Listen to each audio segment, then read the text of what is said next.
ಹುಟ್ಟಿದರೆ ಕನ್ನಡ ನಾಡಲು ಹುಟ್ಟಬೇಕು. ನಮಸ್ಕಾರ, ಎಲ್ರಿಗೂ ಸ್ವಾಗತ ಮತ್ತೊಂದು ದೆವ್ವದ ಕಥೆಯೊಂದಿಗೆ. ಎಲ್ಲರೂ ಚೆನ್ನಾಗಿದ್ದೀರಾ ಅಂತ ಅಂದ್ಕೊಂಡಿದ್ದೀನಿ. ಕಥೆನ ಪೂರ್ತಿ ಕೇಳಿ, ಆಮೇಲೆ ವಿಡಿಯೋಗೆ ಲೈಕು ಕಮೆಂಟು ಶೇರ್ ಮಾಡಿ, ಹಾಗೆ ನಮ್ಮ ಚಾನಲ್ಗೆ ಸಬ್ಸ್ಕ್ರೈಬ್ ಮಾಡ್ಕೊಳ್ಳಿ. ಸೊ ಕತೆ ಆಗಿರೋದು ಬಂದ್ಬಿಟ್ಟು ಸೂಳಿ ಹತ್ರ ಇರೋವಂಥ ರಾಣಿಪುರ, ಈ ಒಂದು ಊರಲ್ಲಿ ಆಗಿರುವಂಥ ಒಂದು ಘಟನೆ. ಈ ಒಂದು ಕಥೆನ ನನಗೆ ಕೊಟ್ಟಿರೋದು ಬಂದ್ಬಿಟ್ಟು ಪ್ರಶಾಂತ್ ಅಂತ ಹೇಳಿ. ಸೊ ಇವರು ನಮಗೆ ಕಥೆನ ಯಾವ ಥರ ಕೊಟ್ಟಿದ್ದಾರೋ ನಾನು ಕೂಡ ನಿಮಗೆ ಕಥೆನ ಅದೇ ಥರ ಹೇಳ್ತಾ ಹೋಗ್ತೀನಿ. ಕಥೆನ ಪೂರ್ತಿಯಾಗಿ ಕೇಳಿ, ಆಮೇಲೆ ವಿಡಿಯೋನರು ಲೆಂತ್ ಆಯಿತು ಅಂತ ಅನಿಸಿದ್ರೆ ಸ್ವಲ್ಪ ಸ್ಪೀಡ್ ಇಕ್ಕೊಳ್ಳಿ. 1.5 ಅಥವಾ 1.7x ಸ್ಪೀಡ್ಗೆ ಇಕ್ಕೊಂಡು ಕಥೆನ ಫುಲ್ಲು ಕೇಳಿ. ಕಥೆ ತುಂಬ ಇಂಟ್ರೆಸ್ಟಿಂಗ್ ಆಗಿದೆ. ಅವ್ರು ಹೇಳಿರೋ ಪ್ರಕಾರ ಕಥೆ ಆಗಿರೋದ್ಬಿಟ್ಟು ಸೂಳಿ ಹತ್ರ ಇರುವಂತಹ ರಾಣಿಪುರ ಎಂಬ ಒಂದು ಊರಲ್ಲಿ. ಈ ಒಂದು ರಾಣಿಪುರ ಎಂಬ ಊರು ಬಂದ್ಬಿಟ್ಟು ಬರೀ ಬೆಟ್ಟ ಗುಡ್ಡ, ಅಂದರೆ ಆ ಥರ ಒಂದು ಪ್ರದೇಶದಲ್ಲಿ ಇರುವಂತಹ ಒಂದು ಊರು ಅಂತಲೇ ಹೇಳ್ಬೋದು ಇದು. ಆದ ಕಾರಣ ಸೊ ಈ ಒಂದು ಪ್ರಶಾಂತ್ ಇವರೊಟ್ಟಿಗೆ ಆದಂತಹ ನಿಜ ಘಟನೆ ಹೇಳಿರುವಂಥದ್ದು. ಸೊ ಇವರು ಮೂಲತಃ ಸುಳ್ಯದವರು. ಸೊ ಇವರು ಯಾವುದೋ ಒಂದು ಕೆಲಸ ಇದ್ದ ಸಲುವಾಗಿ ಅಲ್ಲಿಂದ ಬೇರೆ ಊರಿಗೆ ಹೋಗಬೇಕಾಗಿರುತ್ತೆ. ಸೊ ಇವ್ರನ್ನ ಕಾರ್ನಲ್ಲಿ ತಗೊಂಡು ಆ ಒಂದು ರಾಣಿಪುರ ಎಂಬ ಊರ ಮೇಲೆ ಹೋಗಬೇಕಾದ್ರೆ ಆಗಿರುವಂತಹ ಒಂದು ಘಟನೆನೇ. ಅಂದರೆ ಇವರು ಕೆಲಸ ಇದ್ದಿದ್ದು ಬಂದ್ಬಿಟ್ಟು ಬೇರೆ ಒಂದು ಊರಿನಲ್ಲಿ. ಸೊ ಆ ಊರನ್ನ ಇವರು ಸ್ಪೆಸಿಫೈ ಮಾಡಿಲ್ಲ.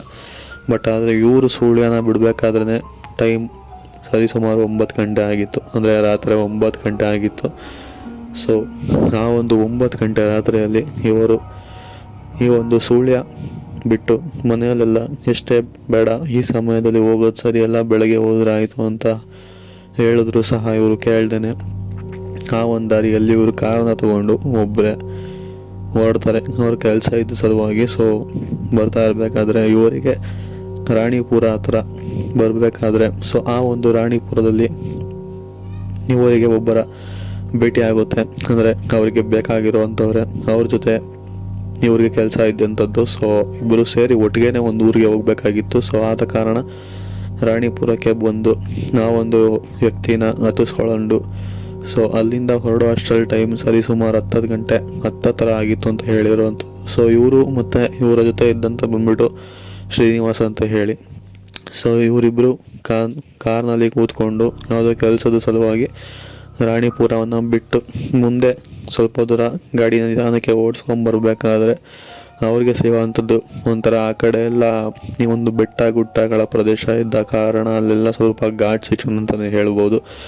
ಸೊ ಆ ಒಂದು ಘಾಟ್ ರೋಡ್ನಲ್ಲಿ ಇವರಿಗೆ ಯಾವುದೋ ಒಂದು ಫ್ಯಾಮಿಲಿ, ಅಂದರೆ ಯಾವುದೋ ಒಂದು ವ್ಯಕ್ತಿ, ಅವರ ಜೊತೆ ಅವರ ಹೆಂಡತಿ ಹಾಗೂ ಮಕ್ಕಳು ಹಾಗೂ ಅವರ ತಂದೆ ತಾಯಿ ಸುಮಾರು 6 ಜನ ಇವರಿಗೆ ಸಹಾಯನ ಕೇಳ್ತಾರೆ. ಅಂದರೆ ಅವರ ಒಂದು ಕಾರ್ ನಿಂತು ನೋಡಿ, ಆ ಒಂದು ಫ್ಯಾಮಿಲಿಯ ಕಾರ್, ಆ ಒಂದು ಕಾರು ಸ್ವಲ್ಪ ಪ್ರಾಬ್ಲಮ್ ಆಗಿ ಆ ಒಂದು ಘಾಟ್ ಸೆಕ್ಷನಲ್ಲಿ ನಿಂತೋಗಿತ್ತು. ಸೊ ಅದು ಆ ಒಂದು ಫ್ಯಾಮಿಲಿಗೆ ತುಂಬಾ ತೊಂದರೆ ಕೊಡ್ತಿತ್ತು.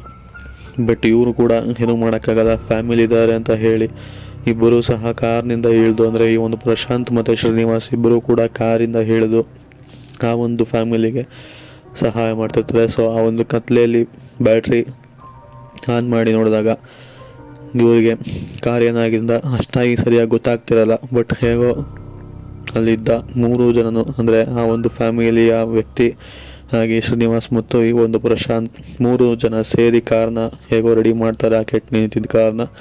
ಸೊ ರೆಡಿ ಮಾಡಬೇಕಾದ್ರೆ ಇವರಿಗೆ ಆದಂತಹ ಒಂದು ಘಟನೆ. ಸೊ ಆ ಕಡೆಯಿಂದ ಯಾವುದೋ ಒಂದು ವ್ಯಕ್ತಿ ನಡ್ಕೊಂಬಂದ ರೀತಿಯಲ್ಲಿ ಇವರಿಗೆ ಭಾಸವಾಗುತ್ತೆ. ಸೊ ಆ ಒಂದು ವ್ಯಕ್ತಿ ಈ ಒಂದು ಕತ್ಲೆನಲ್ಲಿ ನಡ್ಕೊಂಬರೋದಕ್ಕೆ ಹೇಗೆ ಸಾಧ್ಯ, ಹೇಗೆ ಅಂತ ಅಂದರೆ ಈ ಒಂದು ದಾರಿ ಬಂದ್ಬಿಟ್ಟು ರೋಡಲ್ಲಿ ಗಾಡಿ ಓಡಿಸ್ಕೊಂಡು ಹೋಗೋಕ್ಕೆ ಎಷ್ಟೊಂದು ಭಯಂಕರವಾಗಿದೆ. ನೀನು ನಡ್ಕೊಂಬರ್ತಾ ಇದ್ದಾನ ಅಂತ ಹೇಳಿ ಯಾರೋ ಏನೋ ನಮಗೇನು ತಲೆ ಕೆಡಿಸ್ಕೊಳ್ಳೋದು ಬೇಡ, ಬಂದು ಸ್ವಲ್ಪ ಸಹಾಯನ ಕೇಳೋಣ ಅಂತ ಹೇಳಿ ಆ ಒಂದು ವ್ಯಕ್ತಿ ಅದರ ಸಹಾಯನ ಕೇಳ್ತಾರೆ. ಬಟ್ ಅವನು ಇದ್ದಕ್ಕಿದ್ದಂಗೆ ಇವ್ರನ್ನ ಹತ್ರ ಗದರಿಸಿ ಇವ್ರ ಹತ್ರ ಇರೋ ಬರೋದನ್ನೆಲ್ಲ ಕಿತ್ಕೊಳ್ಳೋದಕ್ಕೆ ನೋಡ್ತಾನೆ. ಸೊ ಅವನು ಒಬ್ಬನೇ ಇದ್ದ ಕಾರಣ ಇವ್ರು 3 ಜನ ಇದ್ದರು. ಆಗ ಗದರಿಸಿ ಅವನ್ನ ಅಲ್ಲಿಂದ ಕಳಿಸ್ತಾರೆ. ಬಟ್ ಅವನು ಅಲ್ಲಿಂದ ಹೋಗಾದ್ಮೇಲೆ ಪುನಃ ಅವನು ವಾಪಸ್ ಹೋದ್ನಲ್ಲ, ಅವನೇ ಮತ್ತೊಮ್ಮೆ ಎದುರುಗಡೆಯಿಂದ ನಡ್ಕೊಂಡು ಬಂದಿರೋ ಥರ ಇವರಿಗೆ ಭಾಸ ಆಗಿರೋವಂಥದ್ದು.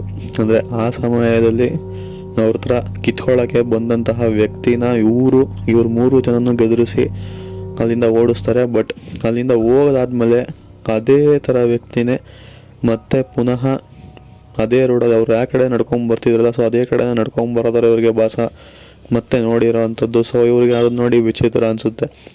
ಅಂದರೆ ಇವಾಗಿನ್ನೂ ಈ ಒಂದು ವ್ಯಕ್ತಿನ ಇಲ್ಲಿಂದ ನಾವೇ ಗದರಿಸಿ ಕಳಿಸಿದ್ದೀವಿ, ಮತ್ತು ಈ ವ್ಯಕ್ತಿ ಇದೇ ದಾರಿಯಲ್ಲಿ ಹೇಗೆ ನಡ್ಕೊಂಬರೋಕ್ಕೆ ಸಾಧ್ಯ ಅಂತ ಹೇಳಿ ಮತ್ತೊಮ್ಮೆ ನೋಡ್ತಾರೆ. ಬಟ್ ಪುನಃ ಆ ವ್ಯಕ್ತಿ ತಿರ್ಗಾ ಅದೇ ಥರನೇ ಅವ್ರ ಹತ್ರ ಇರೋದನ್ನ ದೋಚೋದಕ್ಕೋಸ್ಕರನೇ ತುಂಬಾ ಹೆದರಿಸೋಕ್ಕೆ ಕೈಯಲ್ಲೆಲ್ಲ ಏನೇನೋ ಹಿಡ್ಕೊಂಡು ಅವ್ರಿಗೆ ಹೆದರಿಸೋ ಥರ ಎಲ್ಲ ಮಾಡ್ತಿರ್ತಾನೆ.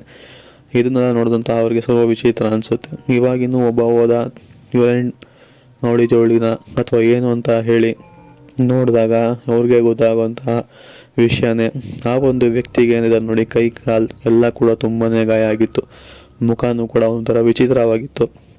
ಸೊ ಇವ್ರಿಗೆ ಆಗ ಕನ್ಫರ್ಮ್ ಆಗುವಂಥದ್ದು ಇಲ್ಲಿ ಏನೋ ಸರಿ ಇಲ್ಲ ಅಂತ ಹೇಳಿ ಆ ಒಂದು ವ್ಯಕ್ತಿನ 3 ಜನ ಸೇರಿ ಆ ಒಂದ್ಲಿಂದ ಹಿಡ್ಕೊಂಡು ಸ್ವಲ್ಪ ದೂರಕ್ಕೆ ತೊಗೊಂಬಂದು ಬಿಟ್ಬಿಟ್ಟು ನಂತರ ಬೇಗನೆ ಅಲ್ಲಿಂದ ಬಂದು ಆ ಒಂದು ಕೆಟ್ಟು ನಿಂತಿದ್ದ ಕಾರಣ ಹೇಗೋ ಒಂದು ರೆಡಿ ಮಾಡಿಕೊಂಡು ನಂತರ ಅಲ್ಲಿಂದ ಮುಂದಕ್ಕೆ ಹೋಗೋದಕ್ಕೆ ಆ ಒಂದು ಫ್ಯಾಮಿಲಿಗೂ ಸಹಾಯ ಮಾಡ್ತಾರೆ. ಹಾಗೆ ಇವರಿಬ್ಬರು ಕೂಡ ಅಲ್ಲಿಂದ ಹೊರಟು ಮುಂದಕ್ಕೆ ಬರಬೇಕಾದ್ರೆ ಒಂದು ಚೆಕ್ ಪೋಸ್ಟ್ ಸಿಗುತ್ತೆ. ಆ ಒಂದು ಚೆಕ್ ಪೋಸ್ಟ್ನಲ್ಲಿ ಆದ ವಿಷಯನೆಲ್ಲ ಹೇಳ್ತಾರೆ.